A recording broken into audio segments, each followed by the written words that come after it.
Le livre de Job, chapitre 20.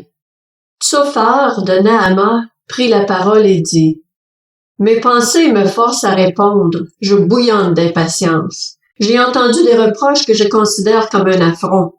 Mon intelligence inspirera ma réplique.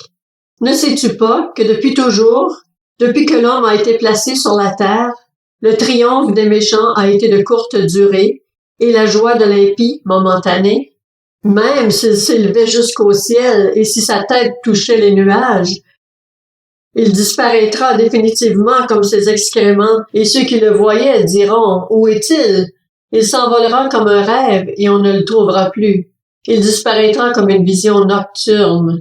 L'œil qui le regardait ne le regardera plus. L'endroit qu'il habitait ne l'apercevra plus. Ses fils devront solliciter la pitié des pauvres, et ses mains restitueront ce qu'il a acquis par la force. La vigueur de la jeunesse qui remplissait ses membres se couchera avec lui dans la poussière. Le mal était doux à sa bouche. Il le cachait sous sa langue. Il le savourait sans l'abandonner.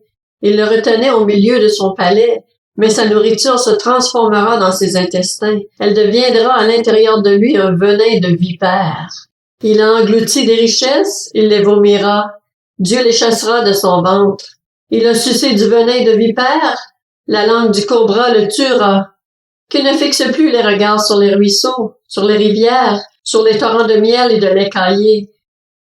Il rendra ce qu'il a péniblement acquis et n'en profitera plus. Il restituera toute la fortune de son commerce et n'en jouira plus. En effet, il a opprimé et abandonné les pauvres. Il s'est approprié des maisons au lieu d'en construire. Son appétit n'a pas connu de limite. Dans son avidité, il ne laissait rien échapper. Rien n'était soustrait à sa voracité. C'est pourquoi son bien-être ne durera pas. Au milieu de l'abondance, il sera dans la détresse. Les coups de tous les malheureux s'abattront sur lui. Pour lui remplir le ventre, Dieu enverra sur lui sa colère ardente. Il la fera pleuvoir sur lui et l'en rassasiera. S'il échappe à l'armure de fer, l'arc de bronze le transpercera. S'il arrache de son dos une flèche ou une lame étincelante de son ventre, il sera en proie aux terreurs de la mort. Toutes les calamités sont réservées à ses trésors.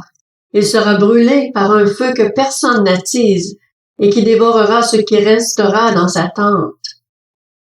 Le ciel dévoilera sa faute et la terre se dressera contre lui. Les biens amassés dans sa maison seront balayés et seront emportés le jour de la colère de Dieu.